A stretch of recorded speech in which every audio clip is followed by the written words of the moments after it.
The last few months I've had Claude AI inside my Unreal Engine editor. It's actually capable of reaching directly into the engine, building blueprints, placing actors, running Python, and reading and writing logs while I attempt to debug. I'm going to set it up from nothing in a brand new project, and I'll show you how that's all done. If you'd like to download the sample project that I'm about to create, I've included the GitHub link in the description below. So let's get right into it. The first thing you're going to need is Unreal Engine 5.8. This is important because Epic actually built the MCP server directly into the engine itself, starting with Unreal Engine 5.8. So I'm going to launch 5.8 now. And we're just going to create a new project. And in that new project, we're just going to call it Netcade MCP. Let's put project on the end of it. And it doesn't matter which one you create. I'm just going to do third person.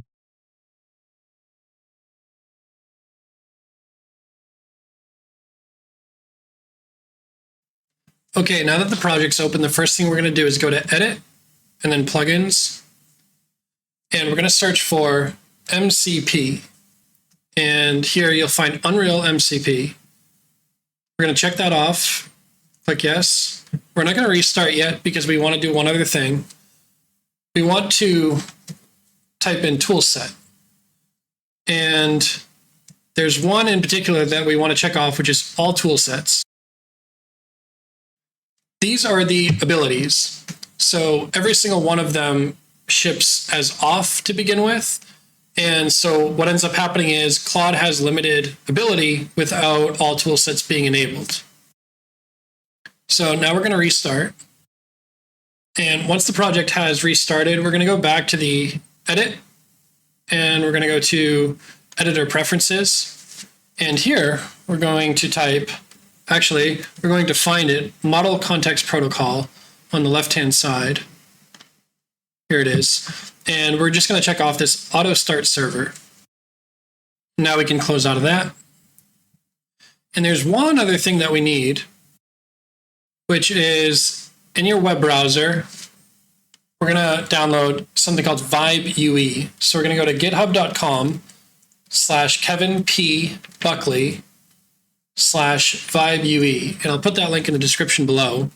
But it's basically a free plugin that just adds a lot more tools on top of Epic's MCP. So we're talking Niagara, state trees, widgets, profiling, things that Epic, their own tool sets, don't necessarily cover. So under here, we're going to go to code, and we're just going to download the zip. And once that's downloaded, we're going to extract it. And now that it's extracted, we're actually just going to copy the entire folder here. And then we're going to find our test project within Explorer. So we're actually just going to copy this entire folder. And then we're going to go to our back to our Unreal Engine projects. So it's usually under your drive, and then documents, and then Unreal projects. And we're going to find our Netcade MCP project. And by default, we don't actually have a plugins folder, which is fine. You can literally just add a folder and manually call it plugins. And we're going to open that up, and we're just going to literally paste that entire VibeUE folder into it, inside of it as well. And inside of here, we're actually just going to double click the BuildPlugin.bat file. We're going to run that. And once that's complete, we're actually just going to open the project one more time. We actually might need to restart it again, but let's just take a look. We're going to go to plugins. We're just going to see if it's there. I don't think it will be. Yeah, we're going to have to, let's close out of it. And we're just going to go back to our project. And now that we have that in the plugins folder, we're going to double click on our project again, and we're just going to rebuild it.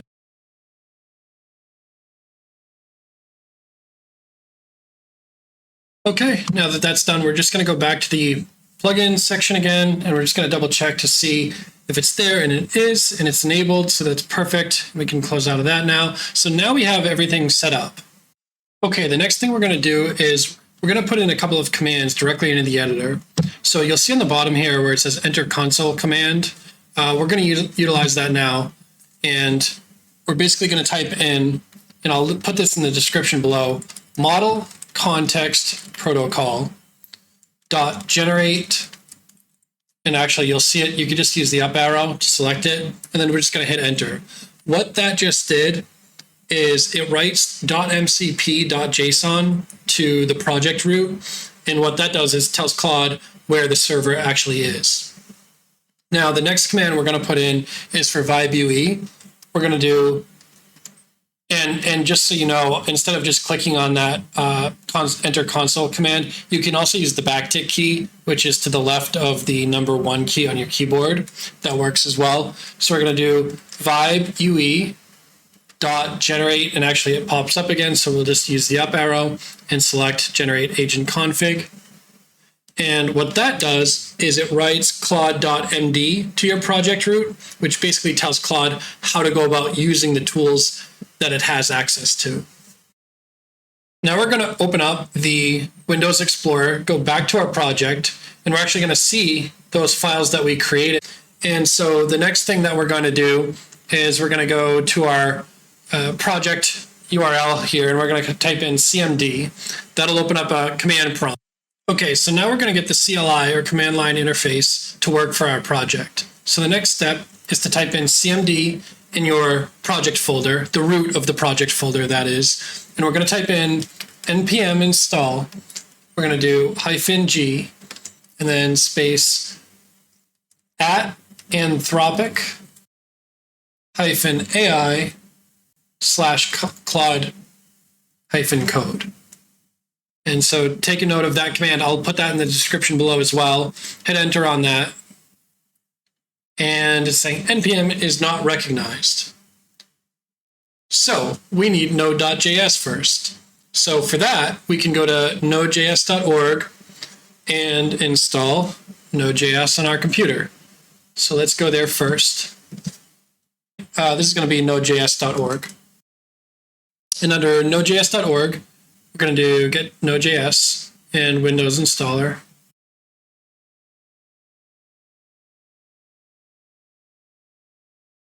Okay, now that that's done, we're actually going to go back. I think we might have to close out and reopen. Yeah, we will. Let's close out of this and let's go back to our project. Let's try this one more time. cmd, enter, and again, npm install -g @anthropic -ai /Claude -code. Enter. There it goes.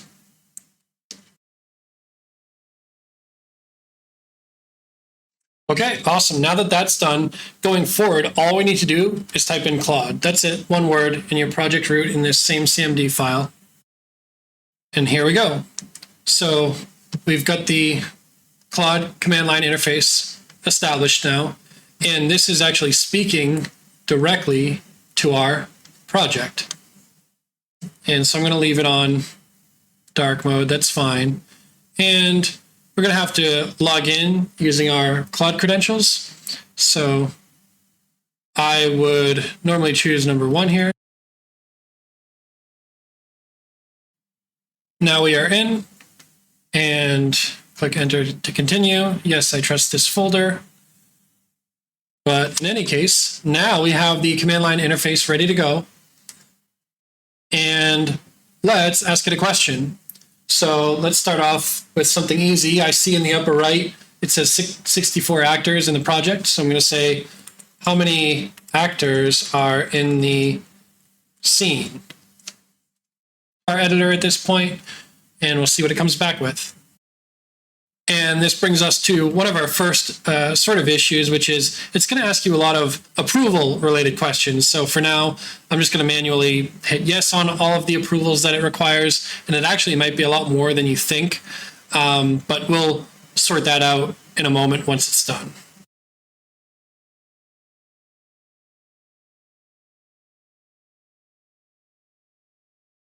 Okay, so it came back and it said that the VibeUE MCP tools are not connected to this session, which is interesting because I believe we checked off the auto start server. So what I'm going to do is I'm actually going to type in /MCP and we'll just see what it comes back with. And yeah, like it mentioned, I don't see it. So the first thing I'm going to do is I'm actually going to just do a command directly for that. I'm going to do model context protocol dot start server, and we're going to do port 8000. And now that it says all listeners started, we're going to go back and we're going to hit escape here, and we're going to ask it the same question. And that should solve it. I believe a editor restart would have solved it as well. Let's just see if that works. And sort of the reason that I'm doing this live and troubleshooting live is because these are probably the same errors that you would encounter. Sometimes a tutorial will already sort of have the answer ahead of time, and they won't actually explain when those errors come up. So I'm doing this really from scratch on a kind of a new computer and a new project, and we're kind of troubleshooting in real time.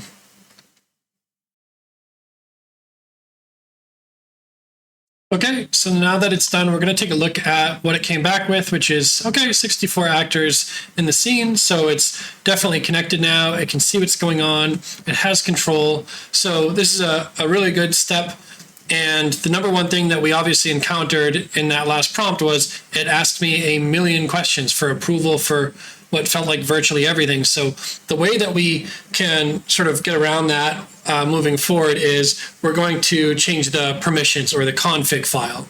There's actually a few different ways we can do this. So one of the easiest ones is to do Shift+Tab on your keyboard. So while holding Shift, just go ahead and keep on selecting Tab as well, and you'll see the bottom left, it's changing. It says plan mode on, and then auto mode on, and manual. So we want to use the one typically you want to do accept edits on. So you can do that, or if you just want it to kind of run without really asking you anything at all, you can do /config. And in the /config, we're just going to scroll down here, and we should find one regarding permissions. And you're going to find default permission mode. And here's where you can hit enter. And it's got the same ones, except for there's one that's saying don't ask. So that don't ask is essentially bypassing any questions that it would ask you. It's just bypassing all of it. Now, there is a warning typically that comes with that, which is that it's a dangerous feature and it might do something that you don't want it to do, which is why you should have regular backups.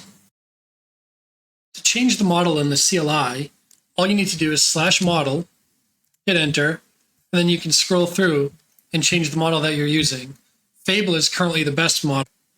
And to change the effort level, you can just do /effort, hit enter. Now you have a side scroller where you can change it from low, medium, high, extra high, max. There's also something called ultra code.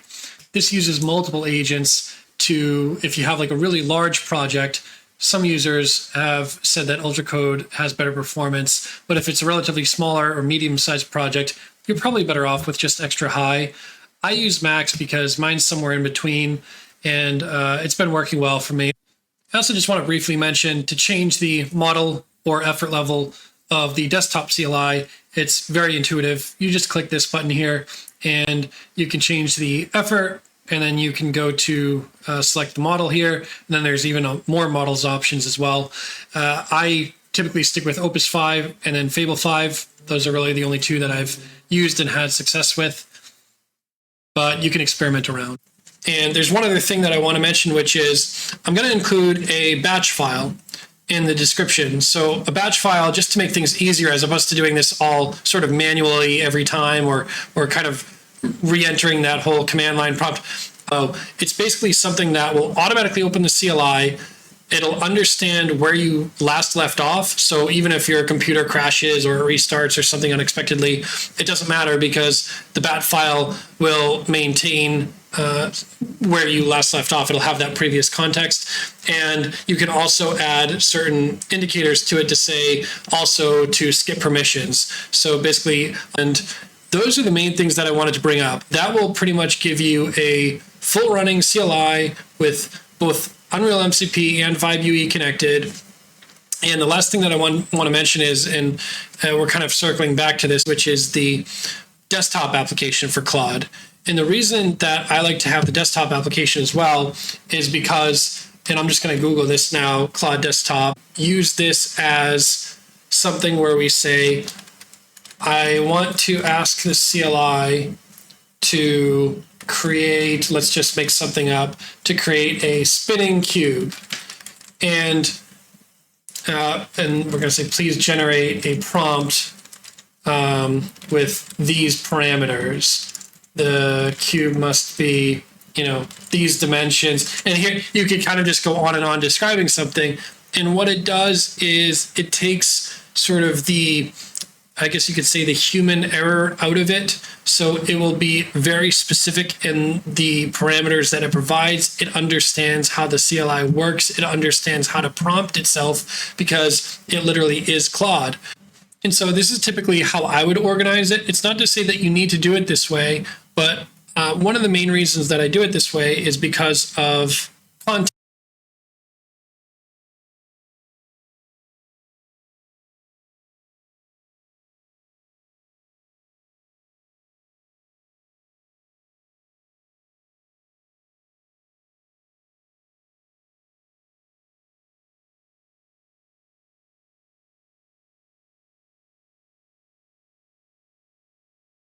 Text, so, or memory. Claude, for lack of a better term, has a little bit of a memory issue, which is that when you're in a session, it'll eventually say 100% context reached, and then it'll eventually have to sort of erase the prior history of that conversation and essentially forget about it. So with the desktop application and the CLI open at the same time, you can sort of split the memory in two. You can basically say, hey, desktop application, I'm going to use you as sort of the architect here. We're going to describe big picture things, and we're going to put in prompts into the CLI. And for the CLI, I'm actually going to tell it to code things. I'm actually going to say, hey, here's what we're looking to do. Let's execute on it. And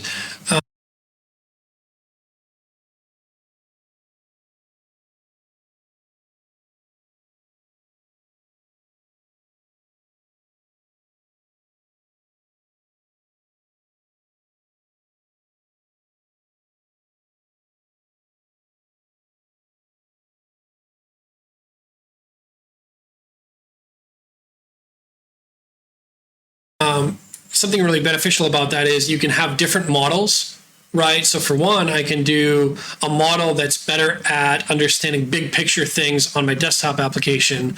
And to me, this is going to be Fable. Like Fable is a really powerful model. It's their most performant model right now.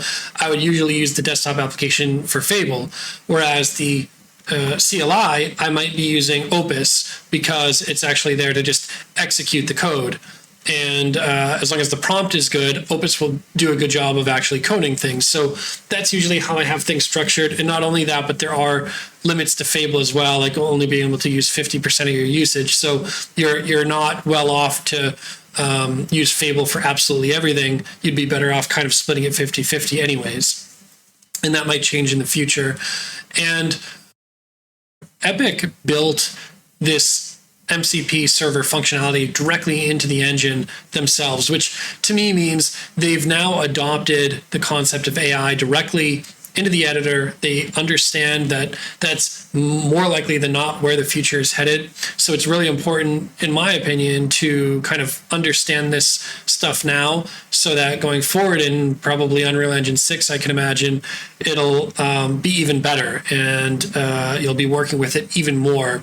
And so it's definitely in a stage where it's not perfect. You'll need to prompt things more than once sometimes, and you'll have to kind of keep getting better and better at it. Even without AI, you'd think something would make sense, and then you'd code it, and then you'd realize, oh, I forgot about X and Y, and I forgot about the relationship with this code over here. And that's just the nature of development in general. You're going to have to troubleshoot more often than not to make things the way that you really want. So it's still, AI is a great tool. And so the last thing I'd like to mention is Netcade is a website, and I'm going to include the documentation on that website in the description below if you want to read through it and download the project files and the batch file that I mentioned.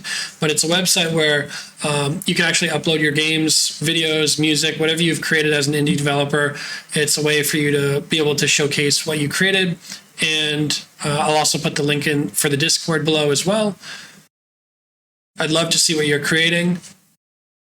And I'm going to actually be creating more tutorial series, particularly on C++ going forward. So if you're interested in a C++ series or just a full project series in general, please like and subscribe, and I'll see you in the next one.